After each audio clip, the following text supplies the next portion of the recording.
Hello everybody, Little Yellow Yarn here with me, Deborah Lee. I'm going to show you guys how to learn how to chain. And this is going to help all you crocheters and all you knitters out there. So stay tuned guys. We're going to get started here. I've got my worsted weight yarn. Of course it doesn't matter what kind of yarn you're using with respect to the pattern you're using. Just always double check. And I'm using my handy dandy 5mm hook. It doesn't matter what hook you start using to practice with, but I do recommend using a bigger hook, so 5mm or bigger. And notice I'm not saying the letter size simply because every single brand of hook will vary as far as the size with regards to millimeters. So this is an aluminum boy brand hook, and again it's 5mm. It doesn't really matter whenever you're practicing. Just make sure it's comfortable in your hand and keep practicing is all I'm going to say. So I'm going to go ahead and get some of this yarn off of here.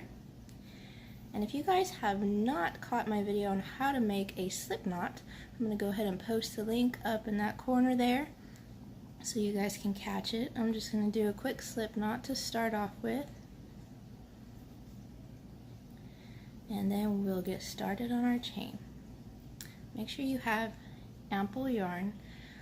My crochet technique is not necessarily formal. I am self-taught, so I hold mine a little different from somebody who would be formally taught on how to crochet, and that's okay. As long as you're comfortable holding your crochet hook and your yarn and you're doing the stitches correctly, you're golden. So no worries guys. Remember, we're learning together and there's no need to have any fear because crafting is fun, especially once you start to practice and get it down and you create your first project. It's such an awesome feeling. So let's get started. Alright, so you notice that I keep grabbing the tail end here, that loose guy. I keep grabbing him with my dominant hand. I am right-handed. So keep that in mind. Excuse me, I'm still suffering from allergies here. Oh, it's crazy. I don't know how it is in y'all's neck of the woods, but the pollen here is nuts. So excuse me if you hear me coughing every so often. So I'm going to grab it with my dominant hand and I'm just going to hold it with my pinky and my middle finger. That's what's comfortable for me. And I kind of just grab it into my hand while holding my hook. And I hold my hook with my index finger and my thumb pinching it. Okay? Almost like I'm writing. And what I'm going to do is, with my least dominant hand, this is where I hold my yarn, okay? And that's going to provide the tension whenever you are crocheting. So you want to keep it fairly loose. You don't want to hold it tight, hold on for dear life or anything like that. Just keep it loose, keep it comfortable. Alright, so let's get started. You see that I have tightened my slip knot around my crochet hook. I'm going to bring it closer to the tip of the hook, alright? And what I'm going to do is I'm going to do what's called yarning over. So, with my least dominant hand, I always yarn over with my least dominant hand. Other people are going to yarn over by putting their hook underneath the yarn. Okay, so just keep that in mind. Alright, so I'm going to yarn over. I'm going to bring my yarn towards me. That's called yarning over. And I'm going to then, with my least dominant hand, bring the tail that was in my dominant hand over, and I'm going to pinch that tail along with the piece of yarn I just yarned over my hook, right? I'm going to hold them tight.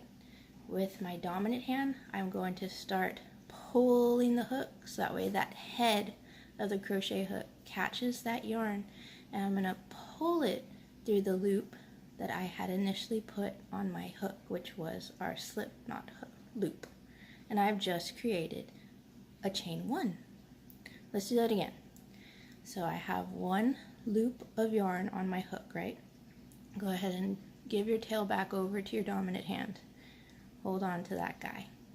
Alright, now this is going to take some practice because when you first hold that yarn in your hand, you're going to be like, oh my gosh, this feels so weird. I don't know what to do. Trust me, just keep on doing it. Try it 3 times. That's my rule. Go for the 3 times rule. If by 3 times you're frustrated, go ahead and put it down, walk away, go do something else. Then come back and try again for another 3 times. And see how you go from there. Or do 3 times a day, right? Just give yourself that chance. But keep on practicing. So my dominant hand is going to pinch off that tail. Okay, again, I'm using my pinky, my middle finger, and my ring finger and my middle finger. So I'm just tucking it away.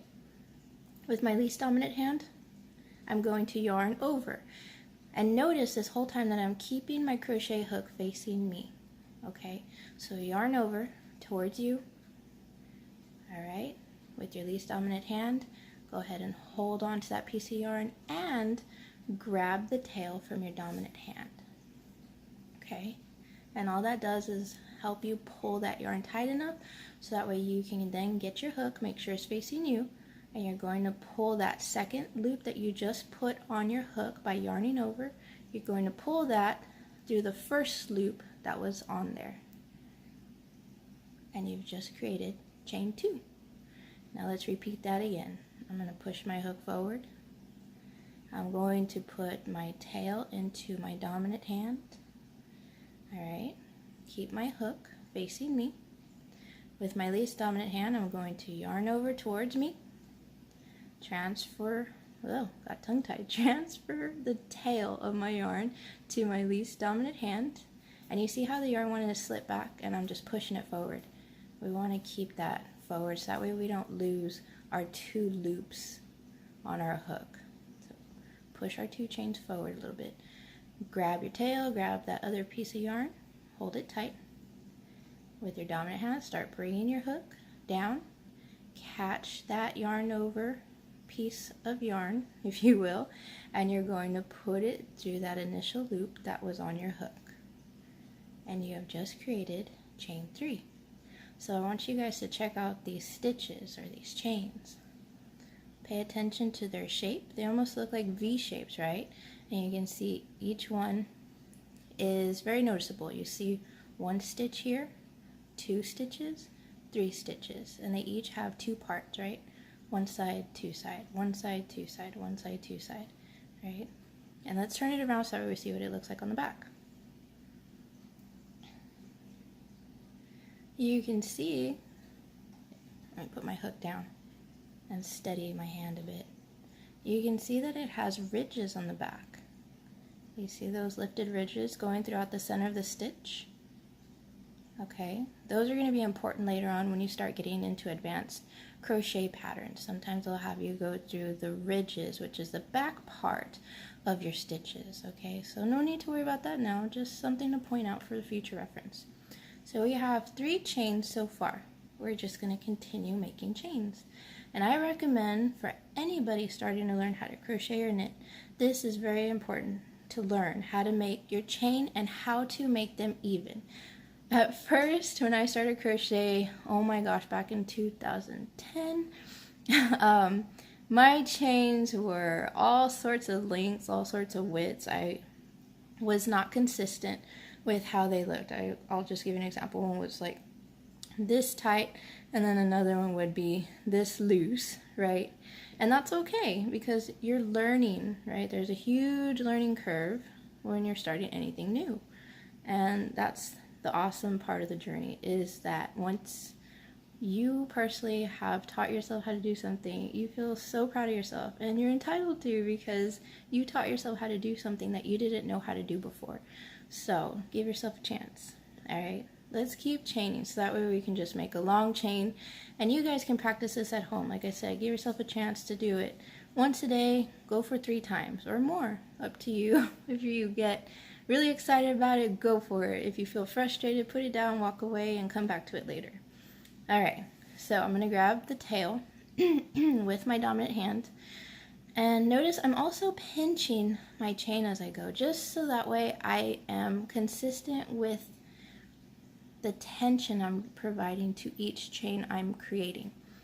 Okay, so you can keep grabbing your tail, but an even better way would be to start grabbing your chain, okay, that you start to create.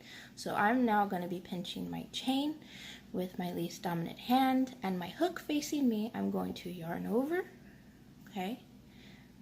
I'm going to transfer my chain over to my least dominant hand. With my right hand, I'm going to start pulling that hook down, grab that yarned over part, and I'm going to pull it through the initial loop we had on there and make another chain. All right, so we keep on repeating the process. All right, so your goal here is to get your chains to be even and to get familiar with how in the world the yarn and the hook feel. I think that's the critical part, because once you get comfortable with how everything feels in your hands and how you want to hold that hook and that yarn, then, oh, I just knocked this guy over, then you can proceed forward from there, because I think that in and of itself is a huge learning curve. At least it was for me. And that's because I believe I started with like a J or a K hook, and I know I say I don't refer to letters, but that's like, let's check it out here. This is even an I. I think a J is like a 6mm hook, so it's rather large, and it does take some patience, it does take some practice, I'm not gonna lie guys, but if you really want to learn, you'll be able to get this down. I know it. You guys are amazing, and with time it'll happen. Alright, so I'm gonna stop here just so that way I can show you. Here is our chain. Now typically you want to keep count of your chain, okay? That's another thing. If you know how to count, you can crochet. So counting becomes very important with crochet because we work in rows or we work in rounds, and it gives us specific stitch counts. So let's go ahead and learn how to count these stitches here before we end the video. We have 1 stitch, there's 1 bump, 2, 3, 4, 5, 6, 7, 8, 9, 10, 11, 12, 13, 14, 15, 16, 17, that one's kind of fuzzy, 18, 19, 20, 21. We have chained 21 here. Alright, and again, it just depends on what the pattern is telling you, but just learn to be aware of what a chain looks like, okay? It's 2 parts there, and it's going to be like a little bump. And you'll start to understand once you make your first stitch what yours looks like. Alright guys, I hope this helped you all learn how to chain. For all you crocheters, for all you knitters out there, welcome to anyone who is new to my channel. And if you guys found this video helpful, go ahead and give me a big thumbs up and click that subscribe button and that notification bell so that way you can get all of my latest videos on crafting and tutorials on how to do your crafts. You guys have a wonderful, blessed day. Thank you so much for watching. See you soon. Bye.